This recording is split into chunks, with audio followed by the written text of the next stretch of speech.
हम सभी प्रतिदिन अपना कार्य करते हैं, तो कभी कुछ अधूरा रह जाता है, तो कुछ भूल हो जाती है, कभी कुछ हानि हो जाती है, और फिर उस भूल, उस हानि के अनुभव की पीड़ा तले हम दब जाते हैं।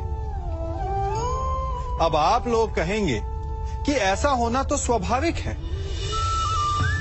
यदि ऐसा है तो तनिक सूर्य की ओर देखिए।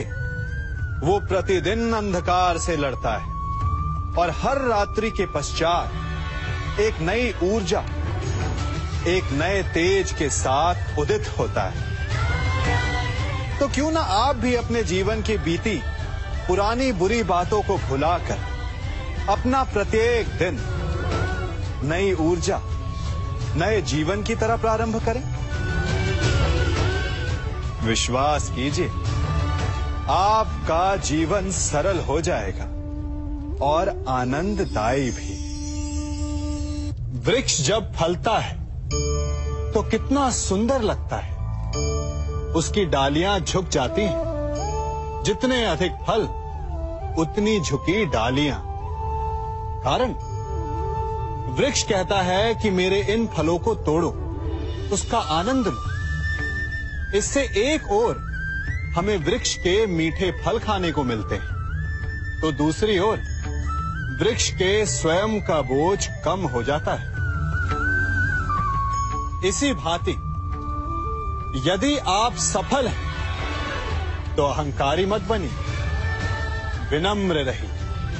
ये विनम्रता ही आपके बोझ को कम करेगी। और यदि आप विनम्र ना रहे, झुके नहीं, तो आप अपनी ही सफलता के फलों के बोझ से टूट कर गिर जाएंगे। समय बदलता है, ऋतुएं बदलती हैं।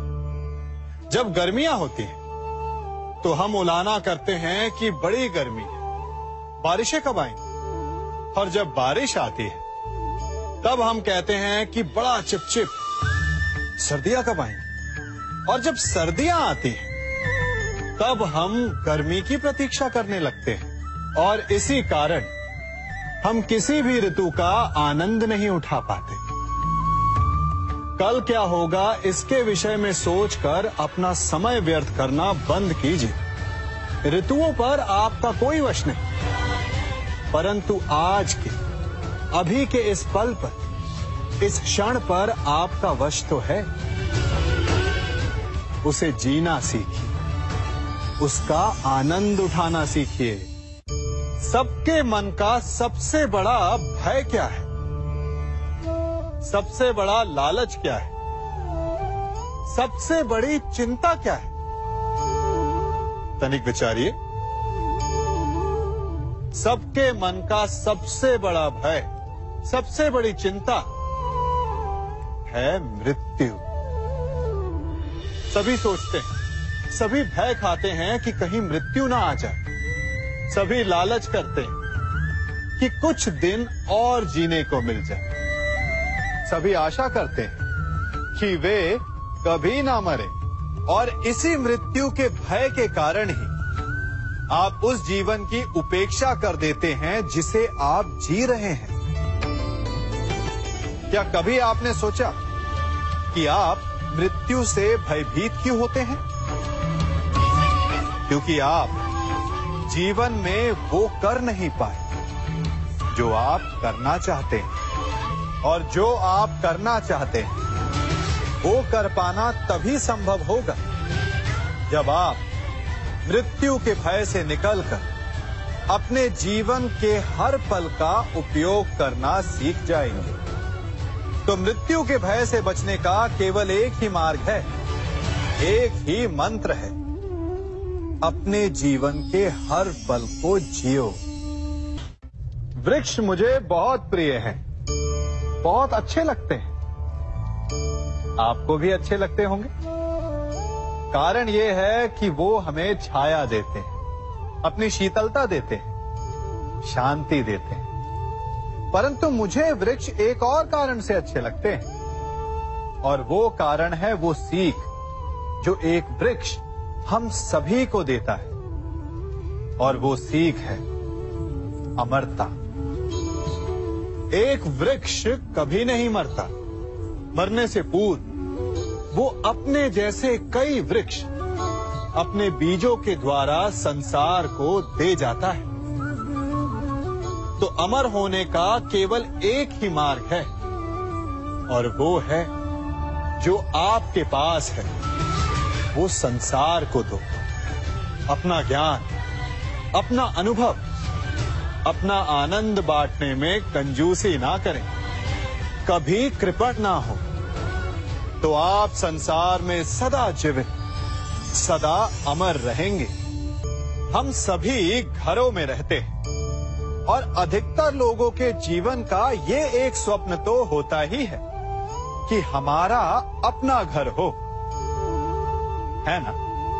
और बड़ी अद्भुत बात तो ये है कि कुछ समय के पश्चात हम उस घर को विस्तृत करना चाहते हैं, उसका आकार बदलना चाहते हैं, उसकी रूपरेखा बदलना चाहते हैं, क्योंकि इसमें आनंद भी है।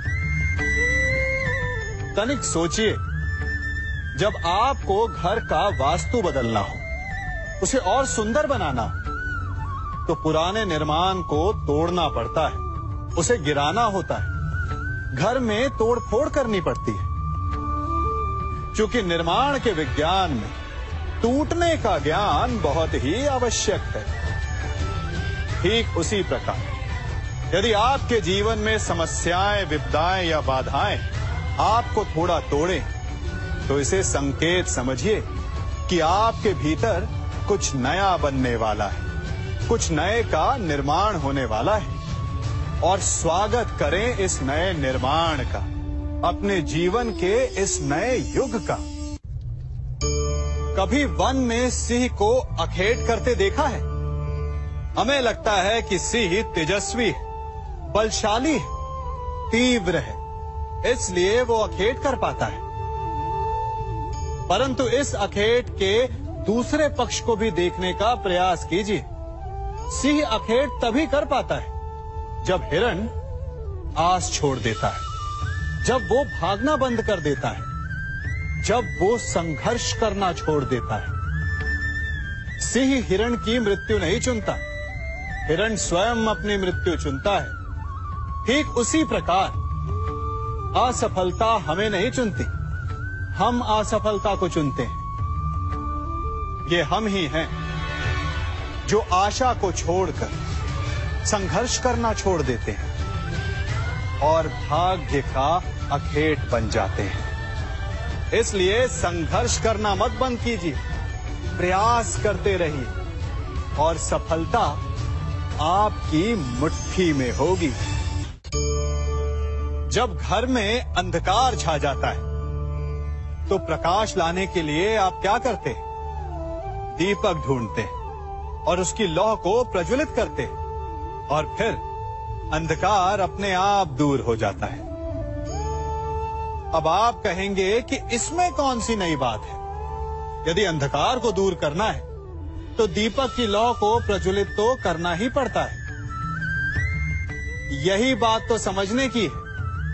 यदि अंधकार से लड़ना है, तो अंधकार का सहारा नहीं लिया जा सकता, उसके लिए प्रकाश की आवश्यकता होती है।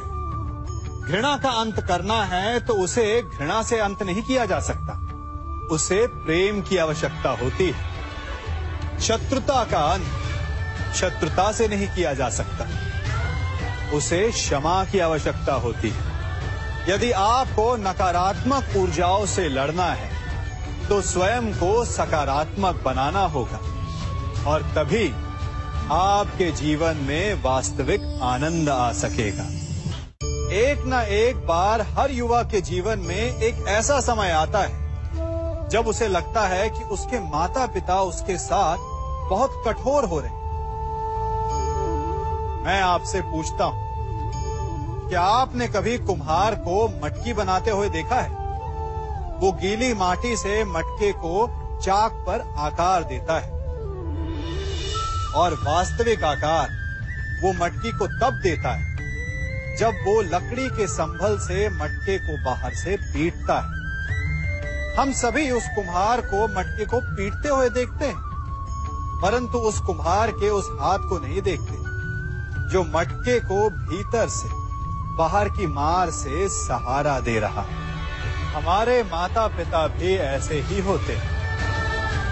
अपनी संतान के भले के लिए, उसके भविष्य को आकार देने के लिए कभी कभी वो कठोरता को भी अपनाते हैं। आप केवल उनकी कठोरता को मत देखिए, उस संभल को भी देखिए जिसने आपको भीतर तक से संभाल कर रखा है।